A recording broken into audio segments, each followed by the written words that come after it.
আমি তো কোনোদিন বাচ্চার বাবা হতে চাইনি, চেয়েছিলাম শুধু আমার বউটা বেঁচে থাক, আমার শুধু ওকেই প্রয়োজন। কিন্তু ও আমাকে ছেড়ে চলে গেল, আমার কলিজাটা ছিঁড়ে যায়। যদিও আবার ফিরে আসতো, আমার জীবনের বিনিময়েও যদি আল্লাহ তাকে ফিরিয়ে দিত, এই পৃথিবীতে আমি ওর সাথে লং টাইম বেঁচে থাকতে চেয়েছিলাম। এখন ও ছাড়া আমার পৃথিবী অন্ধকার।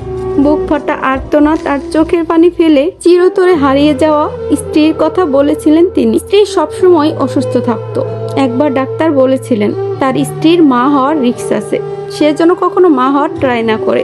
এই জন্য ভয়ে তিনি কখনো বাবা হওয়ার ইচ্ছাটুকুও প্রকাশ করেননি তার স্ত্রীর কাছে, কিংবা তার কোনো আফসোসও ছিল না। তার কাছে তার স্ত্রী সব। তার স্ত্রী থাকলে তার পৃথিবীর অন্য কিছু আর লাগবে না। তার কাছে তার স্ত্রী সব, তার বাচ্চা লাগবে না। সে তার স্ত্রীকে নিয়ে অনেক হ্যাপি ছিলেন, কিন্তু আল্লাহর পরিকল্পনা ছিল ভিন্ন।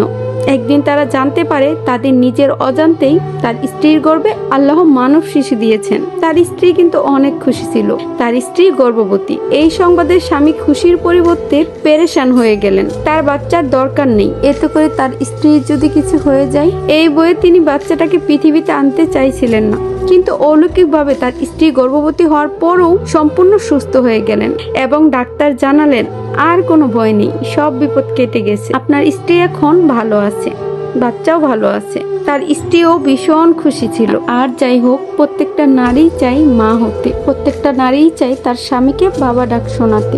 তারপর তার স্ত্রীর আর প্রেগনেন্সির সময় কোনো জটিলতা দেখা দেয় না, বেশ সুস্থই ছিল।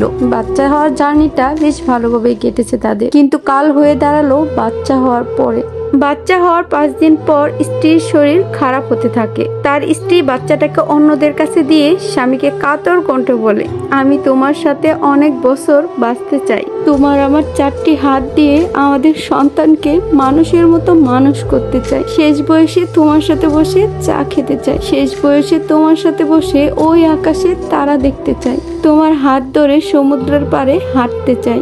আমার না অনেক বছর বাঁচার ইচ্ছা, কিন্তু আমি তো মনে হয় বেশি দিন আর বাঁচবো না, জানো, আমার কেমন যেন লাগতেছে। তারপর পরম যত্নে স্বামীর গলা জড়িয়ে ধরে দীর্ঘক্ষণ সে ঘুমিয়ে থাকে। পরের দিন অবস্থার অবনতি দেখে তাকে আইসিইউতে ভর্তি করানো হয়। এরপর ভোর 6টায় সে তার স্বামীর এত ভালোবাসা ছেড়ে তার স্বামীকে ছেড়ে চিরতরে পরপারে চলে যায়। স্বামী ফুপিয়ে ফুপিয়ে অঝরে কেঁদে যায়। সে তার স্ত্রীর বাচ্চা হওয়ার সময় সিজারের আগে ডাক্তারকে আলাদাভাবে ডেকে নিয়ে আকুতি করে ডাক্তারকে চুপি চুপি বলেছিলেন, যদি এমন পরিস্থিতি হয় যে বাচ্চা কিংবা বাচ্চার মাকে বাঁচানো যাবে, তাহলে আপনি কিন্তু অবশ্যই আমার স্ত্রীকে বাঁচাবেন, কারণ ওকে ছাড়া আমি বাঁচতে পারবো না। ওকে আমি অনেক ভালোবাসি, আমার বাচ্চার দরকার নেই, আমার শুধু ওকেই প্রয়োজন। কিন্তু আল্লাহ রব্বুল আলামিন যাকে নিয়ে যাবেন, তাকে একজন স্বামী হাজার চোখের পানি ফেলেও তো ফিরিয়ে আনতে পারবে না।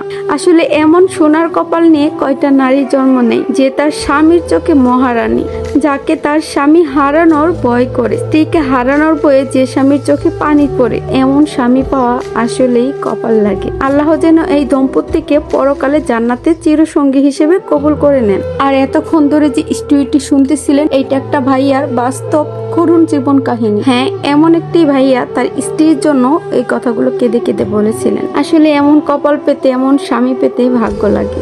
স্ত্রীকে হারানোর বয়ে যে স্বামী কান্না করে, সেই নারী নিঃসন্দেহে ভাগ্যবতী। এমন ভাগ্যবতী প্রতিটি নারী হোক।